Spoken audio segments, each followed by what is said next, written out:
buretse gato banza wumva aka kantu. Afata biwana yimena ku rufunguzo. Mama we reka nawe biwana isuku ryoha gusa muyigure muyirangure kandi munayicuruze. Boss yamenye ibintu nakoresheje biwana itansinyisha kontra y'imyaka 6. Reka nawe. Ubu kuri izi saha tuvugana inzoga ntiyemewe. Burikantu wamamaye mu kwamamaza inzoga ya B1. Ubu kuri izi saha isosi yamenetsemo inshishiri. Baratunaniza mwana, baratunaniza.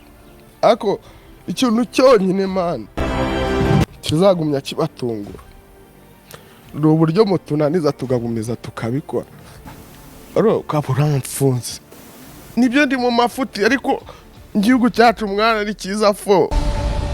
Ubu kuri social media benshi bacitse urondogoro bavuga ko Burikantu ubukene bugiye kumunukaho nyuma y'uko uruganda rwa mbere rwamuhaga akavagari k'amafaranga binyuze mu kwamamaza rwarangije gufungwa ruzira gukora inzoga zica abanyarwanda.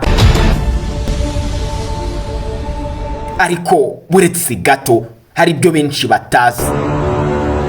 Mwite Burikantu cyangwa se mwitende Abdul Karim waje mu mujyi akwebya isuka. Burikantu waje mu mujyi akora ikiyede. Ubu kuri izi saha tuvugana arangije kwibika akavagari k'amafaranga ndetse n'ubutunzi butagira ingano aha muri uyu mujyi wa Kigali. Ariko buretse gato tugendana akantu ku kandi. Ubundi mwitende Abdul Karim wamamaye ku izina rya Burikantu ni muntu ki? Abwira Imana ati man abo baniga bandwaniriye nta kintu bafite. Birya njya ku ishuri bagurishije bagasigara barya ubusa. Man nshaka kurwana n'ibintu nkareba ko hari ikintu nabakorera man. N'ubu ntarakora. Umuntu avuga ati niwe cyizere cy'umuryango. Ni njyewe. Mu rugendo rwuzuye amahwa n'ubuzima bushyarira nk'umuravumba, Burikantu yavuye mu karere ka Ruhango paka kugera mu mujyi wa Kigali akora ikiyede inzara yarasumbye isesemi. Kuri uyu munsi wa none nakuzana ikiganiro kigaruka ku mateka ubuzima bushyarira nk'umuravumba bwa mwitende Abdul Karim wamamaye ku izina rya Burikantu. Niba waramukunze ariko ukabutarigeze umenya amateka ye byose ni muri iki kiganiro. Nje wumva ndi Rambo na Jacques, iyo ni Sura TV1. Nyaboneka niba aribwo bwa mbere wisanze kuri umuyoboro urasabwa ko wakanda subscribe kugira ngo ibindi biganiro ndetse n'ibindi byinshi byiza bize bigusesekaraho ku gihe. Ikaze.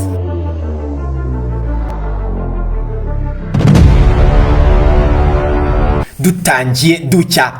Amazina nyakuri ni mwitende Abdul Karim. Kuri izi saha akaba yarafashe imitima y'abanyarwanda ku izina rya Burikantu. Yavukiye mu karere ka Ruhango mu ntara y'Amajyepfo. Ni umwana wakuze afite inzozi z'ubwamamare ariko nta na gato yari yarigeze atekereza inzira byanyuramo ngagere kuri ubwo bwamamare. Mwitende Abdul Karim mu nkundi urugendo rwe rw'amateka turutangire kuri SG Karama mu karere ka Muhanga aho yize ibijyanye na computer science. Akaba yariganye n'uwitwaga Burikantu ndetse n'undi witwaga Buridir muri buze kumva muri iki kiganiro. Burikantu ndetse na Buridiru barabaraperi muri iki kigo cya SG Karama ni mu gihe Buringuni yari umubyinnyi. Burikantu wari uvuye ku ishuri asubiye mu cyaro nta kindi yakoraga uretse kuzinduka mu yarubika akahuka mu kime n'isuka ku rutugu akerekezanya n'ababyeyi be mu kabande. Gusa uyu mwitende Abdul Karim guhinga ntibyari ibintu bye, gusa nta hantu yagombaga kubikwepera ariko yaje gukwepa isuka. Uti byagenze biti? Aragira ati iyi soja yisumbuye ukabona iri ruhande rwaswo na nyoko ukabona nibo ba providing icyari cyo cyose nakubeshe nawe ugira ikimwaro. Gusa nta kundi nagombaga kubigenza cyane ko ntakundaga isuka ndetse ibyo bakoraga sinabikundaga habe na gato. Burikantu aragira ati ababyeyi banjye no bakundaga kunshiraho urutoto bambwiraga bati twakoreresheje isuka tugukurisha isuka. Rero nta kundi byagenda niba kwiga byaranze nta yindi nzira uretse gufata isuka. Ababyeyi ba Burikantu bazindukaga mu yarubika aho sakubisirumba nyina kahadubika umugozi. Nyamara nyamusore we yabyukaga ku isaha y'isaa yine akabyukira mu masafuriya agamije kureba icyaraye mu nkono. Ibi byaje kugera naho nawe bitangira kumutera igisebo. Burikantu yashatse impamvu yose yatuma ava mu rugo, ubundi agasiga urutoto rw'ababyeyi be bashakaga kumugira inshuti n'isuka. Nguko uko Burikantu yavuye mu karere ka Ruhango maze yerekeza mu karere ka Nyanza ajya kureba iniga ye biganye yitwaga Buridiro. Yari isanzwe yikora ibintu byo gusya ibigori ndetse no gukata ubwatsi. Uyu Burikantu nyuma y'amezi 2 gusa yahise ava mu karere ka Nyanza maze yerekeza mu mujyi wa Kigali. Abisha ababyeyi be ko yerekeje mu mujyi wa Kigali, ababwira ko uyu mushinga wa Buridiro waje gukundwa na RDB ikaba yamuhaye amafaranga, bityo ngo rero Burikantu akaba ari we muntu uzaza ukorana na Buridiro muri uyu mushinga wo gusya ibigori mu mujyi wa Kigali. Nguko uko Burikantu yinjiye mu mujyi wa Kigali atazi aho ari burare, atazi n'icyo ari bushire mu nda. Burikantu n'ahandi yahise yerekeza uretse ku musore bari baturanye wari waragiye mu mujyi wa Kigali acuruza ibintu bya gazi.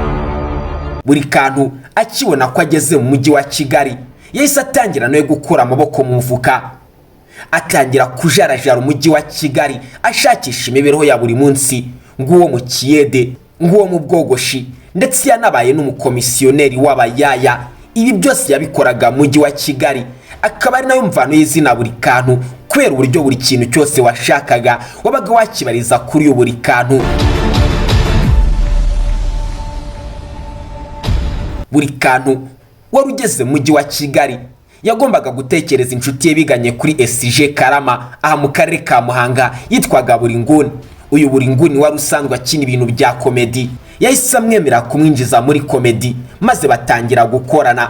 Gusa akagozi kaje kwizingira ubwo COVID-19 yateraga, maze ya nshuti yacumbikiraga Abdul Karim ibyayo biza kwanga, uko nako bafashe umwanzuro wo gusubira mu karere ka Ruhango. Gusa Burikantu nta tike nimwe yari afite imusubiza mu karere ka Ruhango, cyane ko kugira ngo uve mu mujyi wa Kigali werekeza mu zindi ntara byabaga bigomba abagabo bigasiba abandi.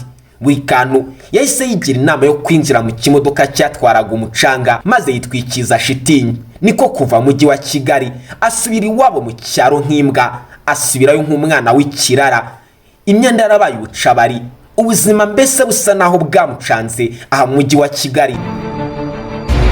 Gusa Abdul Karim uzwi ku izina rya Burikantu kubwo ubwiza yari yaraboneye ku mujyi wa Kigali COVID ikimara gucisha make, yarongeye agaruka mu mujyi wa Kigali maze ajya kubana n'uyu Buringuni. Batangira ko mu kazu gato ya kashambure kabagamo isi mu ruhande rumwe bishuraga arenga ibihumbi 10. Batangiye kwicwa n'inzara, isari yarasumbye isesemi. Ariko ubwo bari muri ghetto inzara itangiye kubaraba, nibwo bigira inama yo gukora ka video gatoya basa n'abavuga amakuru bigana Ndahiro Valence Papi, ariko basa n'abavuga ibyavuye mu nama y'abasore. Ntabwo wabyumva neza uburyo video yagiga kundwa ku rubuga rwa TikTok, maze bagatangira kubona ko byaba byari umugati. Batangira kubikora bya kinyamwuga, barakundwa haza, batangira gufata igicumbi mu mitima y'Abanyarwanda. Kuri izi saha Burikantu na Buringuni ni bamwe mu bantu bagezweho, ni bamwe mu bantu b'ibyamamare, ndetse byanabakuriye akavagari k'amafaranga kuri uyu munsi. Ntabwo wabyumva neza uburyo Burikantu yahiriwe kuri uyu munsi tuvugana. Ngayo rero ngubwo ubuzima bwari bushara nk'umuravumba, ariko bukaza kugenda neza bwa Mwitende Abdul Karim uzwi ku izina rya Burikantu.